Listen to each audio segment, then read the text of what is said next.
Hey, what's up guys, it's 𝗪cie 𝗰𝗶𝗹, and today we are going to do a little bit of a checklist before you make any online arbitrage purchase. This is going to work for regular online arbitrage. This is also going to work if you are purchasing items from eBay to sell on Amazon. This is going to be more of an informal video. I'm just going to take you through my thought process before I make each and every purchase, and I'm going to be talking through the steps. So if this is helpful for you, then please like and subscribe. It really helps me out a lot and lets me know that this is something that you guys like, and let's get right into it. So I found a listing here that looks like it has good potential. Got this 𝗬𝗓+𝐶e calculator. The very first thing that I would want to do, especially if you haven't sold this item before, is you want to look at 𝗬𝗓 and make sure that this is actually not a private label item or is going to have IP issues. With IP issues, we're looking down here and we're looking to see if there's any extreme drop-offs where it goes back to probably one seller. So we see here at all times there's at least 10-15 sellers. It is drastic, but I'm not seeing any kind of IP issue complaint. Oftentimes with those types of items, the price stays extremely stable, and then down here you'll see that it goes almost completely out of stock out of nowhere. So that's the first thing. And then we also want to check if there are IP complaints in another way by looking and seeing if the brand is selling this item. So this is Texas Instruments. We see that Amazon has the buy box right now. Someone else has the used buy box. So we'll take a look at this stack of sellers. We're gonna filter by new. We're seeing here there's this guy, Amazon, another person. So we're not seeing here, this is someone named themselves after Texas Instruments. If it was the brand, they would have more feedback. Yeah, so we're not seeing the brand down here, so that's a good sign. And then also another thing that I do is I make sure that both seller amp and IP alert don't show an IP issue. So we're not seeing anything here as far as that, so that is a go. The next thing we want to do is make sure that this item actually sells. And we do that by looking at the 𝗬𝗓. This is an extremely low ranked selling item. Also, Amazon is on it, so it's not going to sell as fast. And so along with that, I would probably do a test buy that's smaller than what I think I can sell. That's a go. This item should sell if we send it in. We also want to take a look at the price. This one is probably going to be a used good or used acceptable. So we'll take a look at the last couple months here. So looking at the used, the price is kind of all over the place. The price is anywhere from $80 to $110 probably. We're also going to be prime, so we'll probably be getting this buy box. I would say 104 is a safe price for this. So we want to make sure that we enter this into a calculator. I have seller amp and rev seller. I'm kind of deciding between the two at the moment. But we want to enter in the price that we're going to sell this for and see that if we were to get this for free, we would make $91 profit. So next, I want to make sure that this is actually going to be the right price. So we don't want to have a match between this ASIN and this item and then end up paying $100 on eBay for it, because then we'd be losing $8. We probably wouldn't even want to pay $80 for this, because as we see here, that's a pretty small ROI. Looking at the price here, we got 43 plus shipping. That's going to be 54, just around $54. So we clear this and see if that's an acceptable profit for us. So this is going to be $37. This is going to be 69% ROI.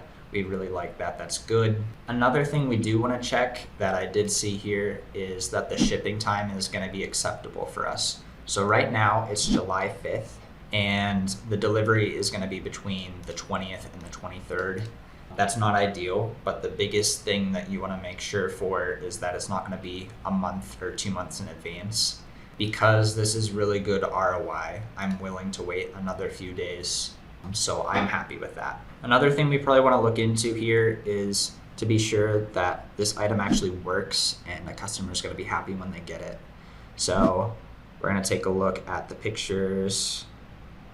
Taking a look at the pictures. So it's worn for sure. It's definitely worn. So there's some cracks. So the very best that we're going to list this at is used good, maybe even used acceptable. We also don't have the cord. For this item in particular, people seem to be happy enough to receive it without the cord. So that is a go. We're happy with that. Also, we take a look at the description. Calculator and cover in great mechanical condition. It works. Cosmetically, it's not the best. There's a hairline crack. It doesn't affect the view of the screen. And you can sell calculators that have small cracks in the screen. So this is fine. And we took a look at the pictures as well. Our profit works great for this. We confirmed that the item sells well. Another thing we do want to take a look at though is just because this is a low sales rank, we also see that this is a variation listing. So we want to make sure that the variation we're looking at actually sells. It's a good sign that it's the first one over here. These often get the most traffic, but we're going to take a look and make sure that it's actually getting a certain percentage of reviews. So if you guys don't know, this rank in Office sells thousands of times a month, but we want to make sure that it's not like a 1% of the reviews, because then we're not going to get as much sales. So the way that we do this is we go into 𝗬𝗂. You can go down here and do it the same way through variations. We're going to see how many reviews this variation is getting. So this one is getting 52% of the ratings, and we see that there are ratings in the last couple weeks here. It's a good sign that this one sells regularly. So we are happy with it. So yeah, that is, I think from here, I'm trying to think if there's anything else that we need to look at. The first time you sell on a listing, you probably want to confirm in Inventory Lab that you can actually list this, because sometimes you'll be either gated or you can't sell a certain dangerous good for some reason. I've sold this one before, so I know.